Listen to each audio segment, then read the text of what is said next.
The broadcast is now starting. All attendees are in listen-only mode. Hello, everyone. Welcome to EBFA's March webinar. My name is Sarah Harper, and I'm the Administrations Coordinator at EBFA. Dr. Emily is currently en route to Portland and Seattle, where she's holding a few barefoot training specialist certification workshops and presenting at Nike headquarters, so you've got me this evening. I'd like to thank you all for taking the time tonight to join us and get some great free education. Tonight's special guest is Chris McGrath of Movement First. Hey, Sarah, how are you? I'm good. How are you? Thanks for coming. Thank you very much for having me. Chris has been in the fitness and wellness industry for 25 years and has worked with clients and athletes of all levels, specializing in functional movement, sports performance, injury prevention, and post-rehabilitation, as well as lifestyle and motivational coaching. So, quickly, before we get started, I'd like to remind everyone that there's something new in 2013 for our monthly webinar series. Each month, we'll have a new sponsor, giving you the opportunity to win prizes by answering the pop quiz questions correctly.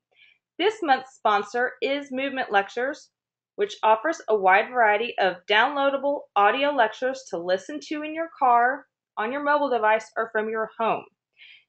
As always, there will be a few minutes at the end of the webinar to get your questions answered. If you didn't get a chance to have your question answered or you'd like a copy of tonight's webinar, please send us an email at education@ebfafitness.com. I will now turn it over to Chris. The floor is yours. Great. Thank you, Sarah. And thank you, everybody, for tuning in. And I'd also like to thank Dr. Emily for inviting me for this and hope that her travels are going well. Obviously, a big portion of the country has been hit with some rather inclement weather. So hopefully she's doing all right with her travels. To jump into the topic tonight, I'd like to share a little bit about my, I guess, the inspiration behind the topic, where it came from. And actually, this is really more of a branching off of one of a bigger workshop that I do, or a presentation that I do, that addresses more of the common mistakes, or what I call the common mistakes in corrective exercise. And and as you'll see when we go through this, I'm going to look at it probably in a little bit different fashion than what some of the other webinars that I've tuned into, in that there's more of a global perspective, and there's certainly going to be some philosophical aspects to take into consideration as you do this. You can see a little bit of my bio there, and the one thing that I like to highlight as much as anything is not so much my business, but really the name of my business, and this will reflect some of where we go with this webinar tonight. But I've had the name Movement First for about 5 years, and I'm actually still excited that I have the name, because it's a perfect representation of an approach, and really a principle that that is supported by science, and understanding that when we train, we're using movement, but when we train, and especially when we do something new, we are creating more neurological adaptations as our first response to any type of training. And so the concept of movement first really helps exemplify and emphasize that it's more of a qualitative approach, especially in the beginning, and that will help us get the quantitative results that we're looking for. And that theme will come up with some of the things that we look at as we go through the webinar tonight.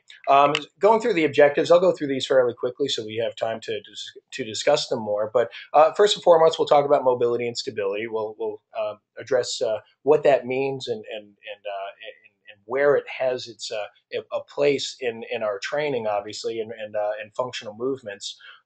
We'll look at some strategies in identifying movement dysfunction. And the last two, I'm going to put these together, but movement patterns versus isolation, and macro strategies to complement the micro strategies. And what I mean by that, and I happen to notice in some of the other webinars that I've tuned into, and actually just last night, I listened to Kevin Moore's from last month, and I thought it was great. I was actually very excited. Somebody was talking about the psoas from a perspective other than it being a hip flexor, and and I saw it was great to hear that, and I was actually taking notes myself on some of the micro strategies that he pointed out. But one of the things that I like to emphasize with this is that we always have to take things back to the whole. We have to take it back to the macro strategies. And if I look at these two, one you cannot do without. You cannot do without micro or macro strategies. Things always have to go back to that. Micro strategies may be very helpful, but if you just work on micro strategies, it may not help with the more complete picture. And we're going to have some more discussions as we go through on that. But excuse me. As far as this discussion is concerned, a couple things just to take into consideration, that this is not an anti-stretch discussion. I know that there's a number of people out there that seem to suggest that stretching is not good for you, it's not necessary, et cetera, et cetera. I'm not one of those people. While I'm going to be discussing things that may show strategies that are, I guess, in a sense, working around the traditional stretching techniques, I'm not anti-stretch. I do believe that there's a time and a place, and I believe that we as professionals need to be more sophisticated with when and how and with who we actually apply flexibility techniques to. So you may not see much of them today, but that doesn't mean that that's not something that I think should be eliminated from a program. It's also not anti-isolation. I think that was I probably already covered that with the micro and macro strategies. Isolation techniques can certainly be very beneficial, and they can help you accomplish your goals. What I do like to highlight in all my workshops is that this is a pro problem solving discussion.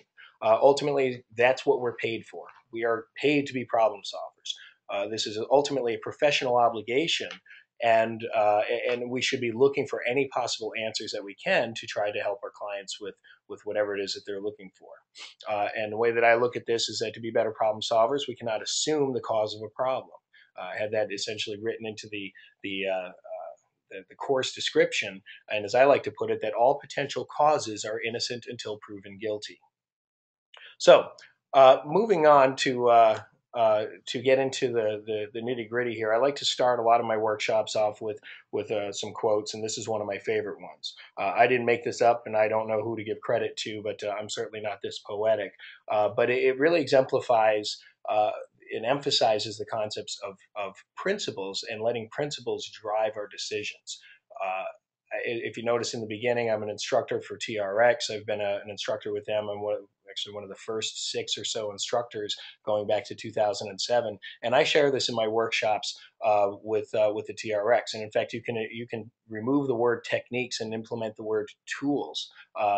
Things like kettlebells and TRXs are very popular these days, but it's the principles that make them work well, not the tool by itself. So I like to emphasize that before we move into some of the more of the meat and potatoes here. Excuse the maybe the obvious points that I'm going to make here on some of these, but I'd like to provide a reminder for everybody that all movement is controlled by the nervous system. And sometimes we get bogged down with talking about muscles and talking about how we can train something better, but you just have to remember that no matter what we're doing, we're training the nervous system, and every exercise, every set, every rep that we do, we are providing information that gets loaded into a database essentially, and it will have an impact on especially from a cumulative effect. So I think it's always important to pay respects to that concept in our science. All movement, another principle here, all movements must react with gravity, inertia, and other outside forces such as ground reaction forces. I bring this up because, especially talking once again about some of the strategies where we go into isolation, a lot of the isolated techniques, which may be very good, still have to have the end result going back to the reasons why we're doing it. Is that so that we can actually improve functionality, and functionality is taking into consideration these forces that we have to deal with that are outside of our body.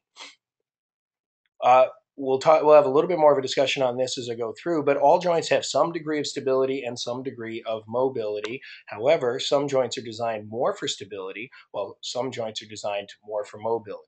And to summarize the principles, we have to remember that the whole is always greater than the sum of its parts. In functional movements, all joints must interact with each other as well as the outside forces. And therefore, we must watch and rate the movement, not simply the joint itself. Quite often what I look at is with movement is that the movement will maybe tell me which joints I may need to put under a microscope. So keep this in mind. The principles are going to help steer a lot of what we're going to discuss here, and I do believe we're actually up for a flash quiz. All right, we have a flash quiz. So what that means is I'm going to read a question, and the first person to answer correctly will win a audio lecture from Movement Lectures, and of course it's one of Dr. Emily's. So let's read that question. All right, let's see. What small triangular muscle sits anterior to the rectus abdominis and functions to the linea alba? If you can answer that, you will definitely win a prize.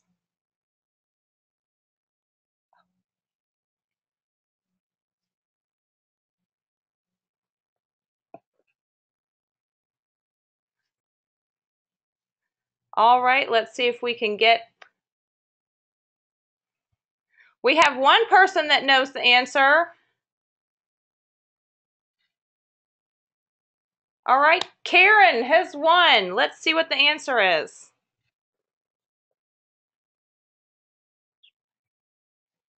And the answer is the pyramidalis.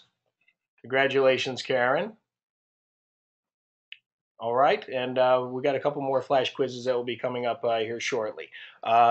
Moving back on, and I'm going to pick up where I left off on the last slide, where I talked about stable joints and mobile joints, and that was, as I said, that some joints are designed more for stability, while some other joints are designed more for mobility. And what we want to look at, and I want to emphasize with this, is that we're looking really how they all interact together within the kinetic chain. And there's clearly some... You could debate some of the specifics of each, and I don't want you to overthink these. And by the way, I also want to point out that when we talk about like a stable joint, for example, we don't mean something that's stiff and rigid, something that that doesn't move at all. Remember, there's supposed to be some level of stability and some level of mobility, and some joints would be designed more for one over the other. If we start from the ground up, which would make sense, we could look at the foot, and in a perfect world, we would see that the foot would have relatively more stability to it over mobility. This doesn't mean that the foot is stiff and rigid. As I said, we know that there's pronation and supination, but if you paid attention to people that have flat feet, it usually is an indication that they have a fairly unstable foot. We also see chain reactions that work up the body that certainly makes this less favorable. If we go up the chain and pay attention to the pattern that you're going to see, but if we go up the chain, we'd see that the ankle would be ideally more mobile. The classic example, of course, is when somebody lacks dorsiflexion. We see that it has an impact up the chain. You can see this very easily in a squat, for example. And if somebody can't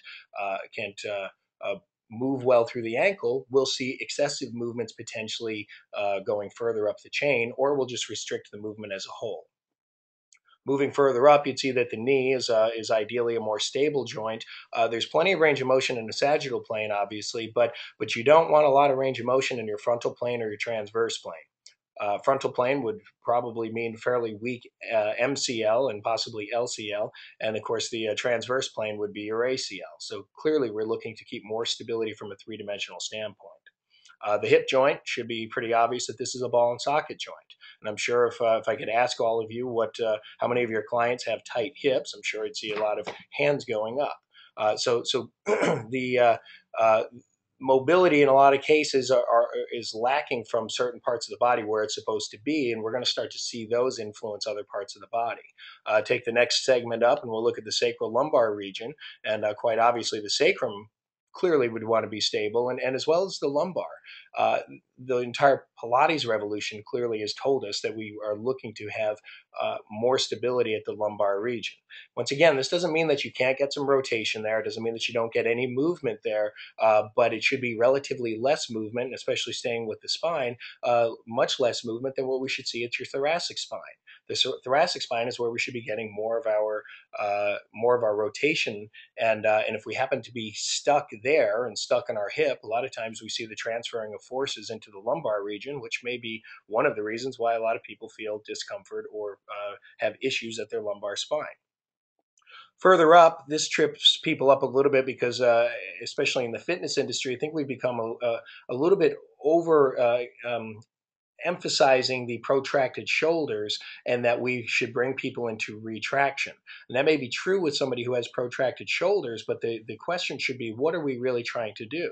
Give full retraction, or are we trying to bring somebody back to a neutral position? The scapula ideally, again, should not be stuck on the rib cage and does go through motions of protraction, retraction, elevation, depression, and really especially upward and downward rotation so that it helps guide our more mobile glenohumeral joint. So if you look at how this worked, every mobile joint really is sandwiched between a stable joint. And there's an old saying that I'm sure some of you have heard before, but that you can't fire a cannon off of a canoe. And what that ultimately means that if you don't have a stable base, where will you generate your power from? And the answer is somewhere, but it may mean that you're getting it from an area that wasn't designed to take on or tolerate that type of power or that type of stress. So when I look at this, and this may be a bit of an oversimplification. And if you notice, I didn't even talk about any muscles, but when I look at an evaluation of watching people move, I simply ask questions like, where should I see stability and where should I see mobility? And when I see people move and watch and try to rate their movements, I start this simple concept here allows me to steer me in the direction of whether or not something needs to be observed in greater detail. So I hope that this is something that's very simple that you can carry with you. And again, as we look at it from a perspective of how everything interacts and works together, hopefully this will make a lot more sense. All right, moving on. I wanted to now shift gears a little bit into discussing the possible causes of restriction other than flexibility. And excuse me. So obviously the title is looking at when to mobilize, when to stabilize. I'm going to emphasize a little bit more on when we should be looking to stabilize when obviously there is no flexibility issue, but it may not be obvious. And one of the things that we may find with people is hypertonicity. And this is in the family of a flexibility issue or a mobility issue, but it is should think about it differently than what we typically think of with just a tight muscle. Hypertonicity can actually take place in muscles that have plenty of range of motion. Or if we look at the definition of flexibility, most would reference it somewhere along the lines of having extensibility to the soft tissue. And there are times where you can actually test the extensibility or that flexibility of the soft tissue and find that in a passive situation that there's plenty of range of motion. I can actually point to myself and my own calves that I have reasonably decent dorsiflexion abilities, but I do tend to carry tension in my calves. Now, the reason why this is important to even note is because putting somebody who already has good extensibility in certain muscles and then putting them on a stretching program may not be the appropriate solution, and it could possibly even make matters worse. I'm aware that static stretching is known as an inhibitory technique, but so are things like foam rolling and massage and trying to influence some of the fascial connections. So when you think of if there's somebody that has maybe a hypertonic muscle, you could call it overactive. In the therapeutic world, they call it upregulating. There's other terms that I think actually Kevin Moore mentioned last week or last month was over recruitment. And these are perfect terms to understand that it does not necessarily, and as he talked about the psoas last month, does not necessarily mean that the psoas needs to be stretched. It means that it's over recruiting, and it may be because of other muscles that are asking it to do an excessive amount of work.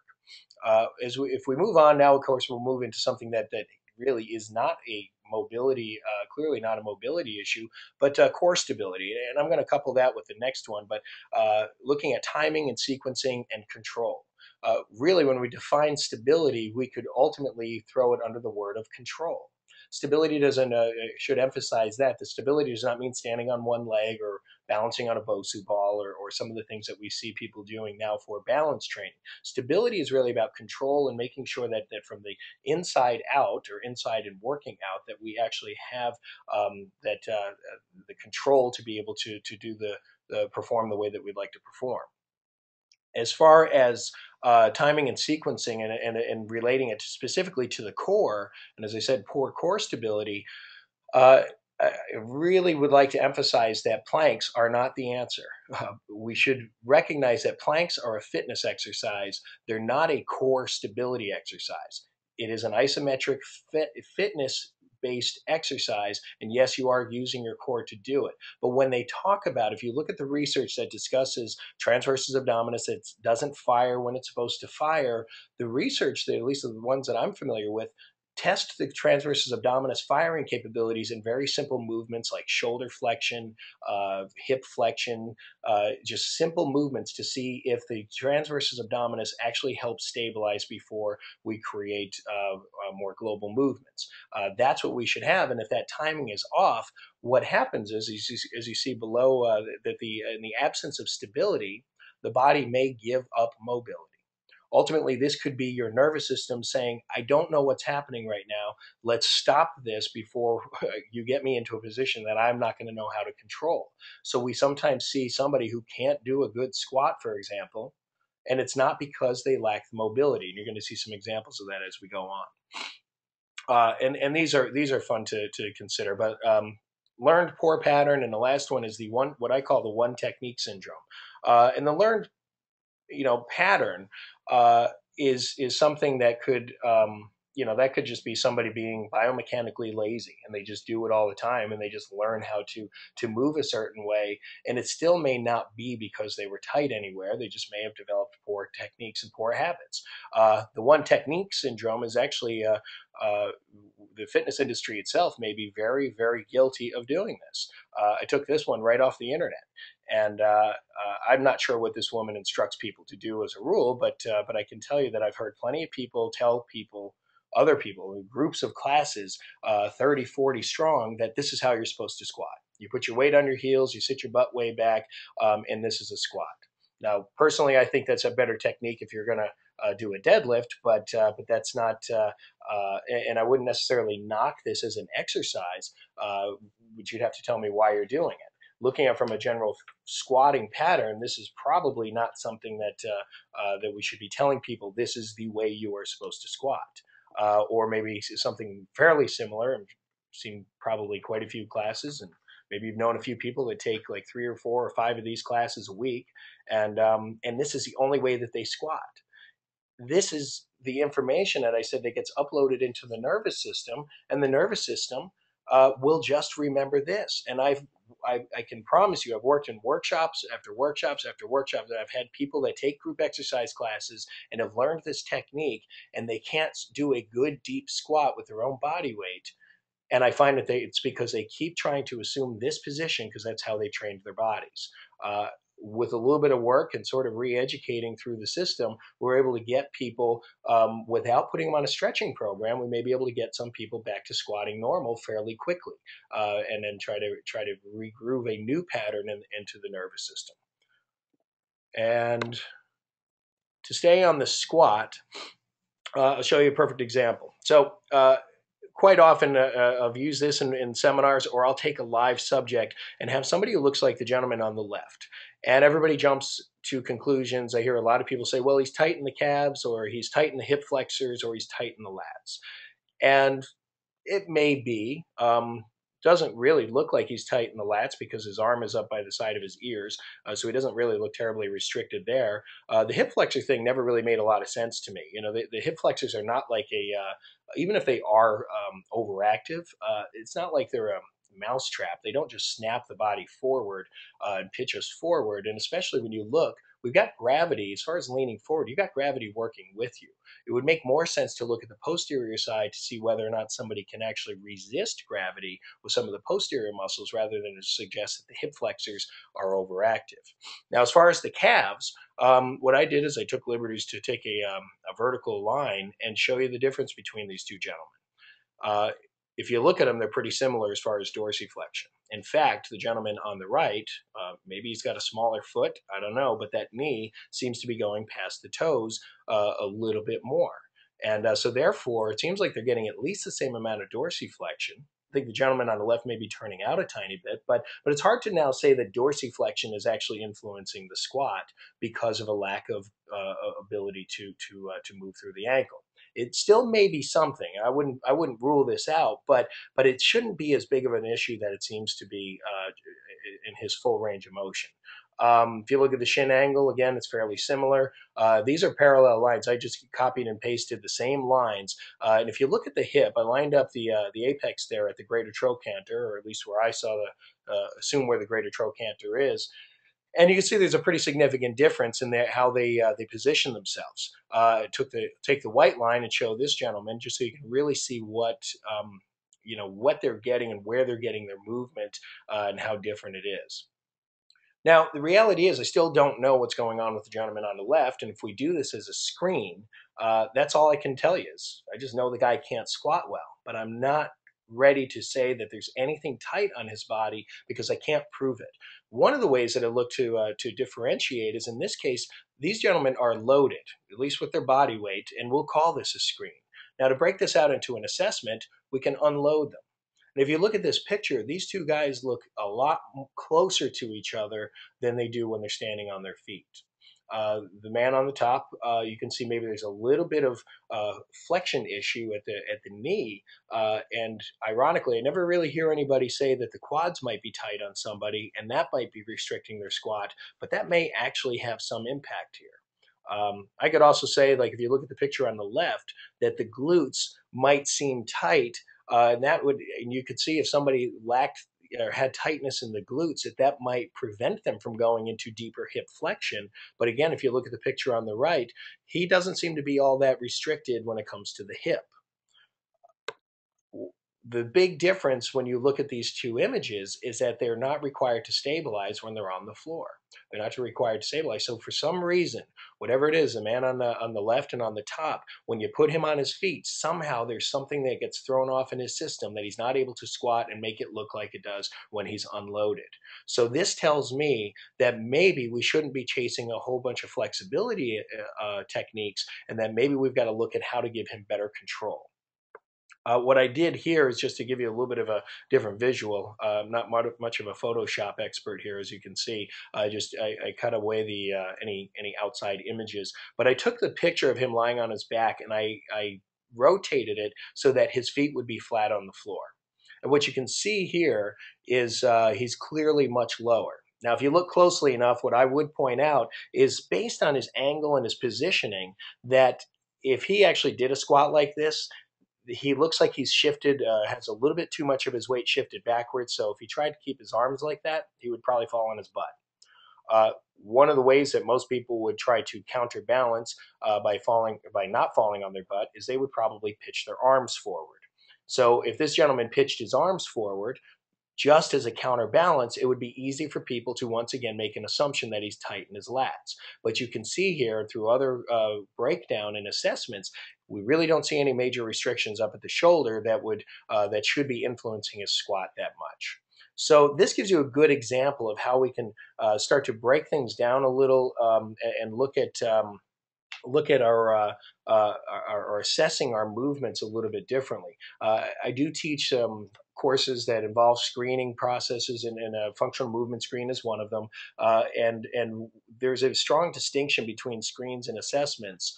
And the screen really just tells us whether or not we need to look at something further.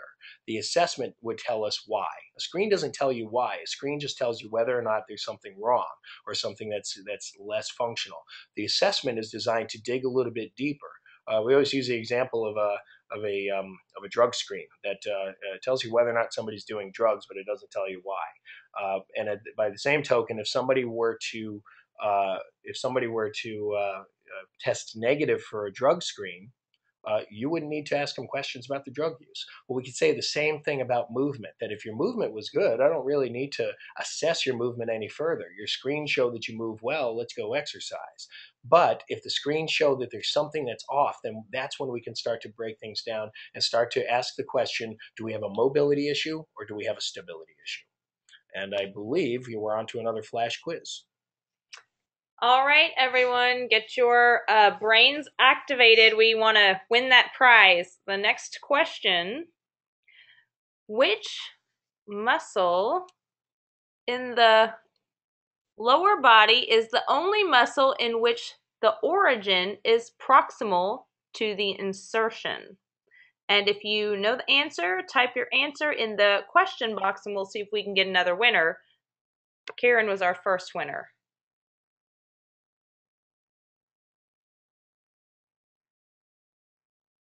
All right, let's see the next slide.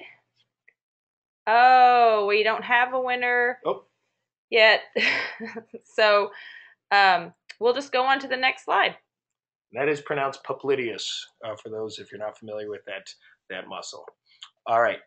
So to dial it back, and just I've got a couple more slides here, and we'll take some questions. But just to dial it back a little bit, one of the things that we can use as a strategy, if we determine that somebody is not actually tight, we can, as I said, you can unload the body or you can give some sort of assistance. So we did unloading by putting them on the back, and I will call this semi-unloaded because ultimately you are still using part of your body weight. It's not completely unloaded, and I'll call this, for those of you who are familiar with the gravitron, this is, I call it gravitroning your exercise. So we can do this with a number of different exercises. Squats, lunges work very well. These are great assisted tools and great ways to try to teach and re-educate people how to gain better control in a greater range of motion. I didn't discuss much about range of motion, but I should point out that I always, to keep it simple, I always say try to shoot for full, pain-free range of motion with no compensations. So that encompasses a lot, but that's a simple way of trying to break it down. Another way that I work on an unloaded movement is I'll use the TRX to essentially have people passively, essentially, if you see in the middle picture, sort of collapse into a squat position while hanging back. And in this position, you'll then use the arms to actually pull yourself into the lower phase of the squat, or the lower position of the squat. And one of the things to highlight here is when you think about how to re-educate the body, there's a lot of experts that discuss a lot of how we learned how to move in the first place. And you were most likely walking around or crawling around the room and learning to squat from the ground up rather than walking around the room learning to squat from the top down. In exercise, we a lot of times hand people weights and ask them to start from the top down before we've even really thoroughly assessed or taught them the fundamental movement. So a way that before I start loading somebody up, I'll help them improve their squatting technique and their pattern. And this is one of the ways I've had a lot of success in doing it, is that you work with somebody from the ground up. And sometimes it's a process, but I've seen a lot of people get fairly cleaned up in their movements fairly quickly. And again, putting them on a stretching program when they have that kind of mobility, easy analogy is to call it giving somebody Tums for a headache. We're not necessarily providing the appropriate treatment or medication, if you will, for the issues that exist within that person's body. One other thing that I'll use just to stay with the squat, and it's not to emphasize just the squat in all of this, this is just an example, and for the sake of time, this is what this is just one more that we'll look at. But the kettlebell here in this position is actually an anchor. I'm not lifting that. What I'm doing is I'm using it. I'll go from basically a leg not fully straight, but you'll see I'll go from a position with the back flat and looking like I'm about to do a deadlift, and then I will pull purposely into dorsiflexion. This is one of the things that I'll do to prepare myself for some squatting movements because, as I said, I do carry some tension in the calves. So I'll use this to help work through and try to increase the range of motion and really reduce the hypertonicity that I sometimes feel in the calves. I find that this is a very effective way, because I'll call this really stretching. If you want to call it a stretch, it's stretching a movement. It's not stretching a specific muscle. I'm working and I'm giving myself some assistance to be able to get into the lower position with more freedom. When I do a few rounds of these, I usually find that I can squat much more freely and with much less effort and lack of balance. So these are, again, just a few ideas of how you can eliminate the belief or the need that we are supposed to stretch a muscle just because it seems like it's restricting our movements. Stretching can be a reasonable strategy, but for a lot of people, we're applying it where it isn't necessarily needed. Couple of quick things I'll just point out. I'm gonna give you one last slide after this, but some of the screening systems that I'm familiar with, as I mentioned, the functional movement screen by Gray Cook.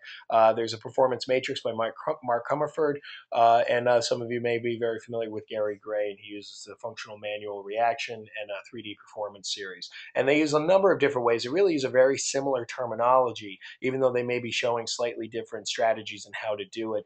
But they really do follow a fairly similar, and they're not the only ones. These are just some of the guys that I'm most familiar with, and I've spent some time studying. But there's a number of people that are recognizing that we can't just jump to the label of tightness. Ultimately, to summarize, looking for the identification of cause and reasons why some of these we may see some of these issues. If you want to identify, one of the ways is to observe an unloaded movement pattern. You can unload the joint, you can look at the joint specifically, but you could also see if it's in an unloaded movement pattern, if they actually possess the ability to get in the position without resistance. You can also provide an assisted lift. That, again, we sometimes see that the movements will be cleaned up that way. You can also provide stability. You'll see a lot of people that move better, and we can use this as almost like training wheels, and that you start with the training wheels solid on the ground. And if you ever remember using training wheels, you'd crank the wheels up just a little bit off the ground, and so that the child would end up using the training wheels only when they start to lose balance, and then eventually you remove the training wheels. So that's what the providing stability, which you're providing only as much as you need, and really that fits into the next one, where you provide some sort of reactive feedback at the point of failure. You don't put somebody on a bike the first time at the top of a hill and see how well they do. You would actually keep the hands on and make sure that they learn control, and you eventually become more and more hands off. Last two, re-educate movement. It all ties back to neural control. And remember, once again, that the whole is always greater than the sum of its parts. And if you're going to work the parts, make sure that you integrate it back into the whole. I think that's it for me. We're going to take some questions. If we have any questions, so please feel free to type those in. And I'll turn back over to Sarah. All right, guys, we actually have one more quiz. Let's see.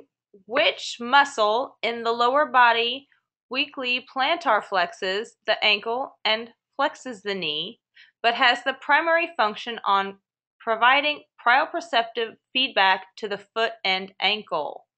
Let's see if we have an answer over here. Well, Jennifer Barlow, what a surprise! Jennifer Barlow has won a free audio lecture from movementlectures.com. Thank you guys very much for participating. That was a lot of fun. So, we have time for a couple of questions. See if we have any. Do we have any questions? That was, I guess, Chris, you may have answered everyone's question. That would be a shock, but before they had a chance to ask it, you have completely informed everyone. Oh well, let's hope that that's the case. Yes, absolutely. All right, so we are we did go a little bit over, so we're going to go on and wrap it up. Thank you again, Chris, so much for your time and for sharing this great information with us. Again, you can find Chris at movementfirst.com. Also, thank you to Movement Lectures for sponsoring this month's webinar. Thank you everyone for tuning in, for supporting EBFA, for valuing and sharing all the education that we put out. We do hope to see you at our next webinar in April. Dr. Emily will be back to present barefoot training, a role in the rehab setting. As always, our webinars are the first Thursday of the month, and you can watch this as well as other past webinars on our archives at our YouTube channel. That's youtube.com/EBFA Fitness.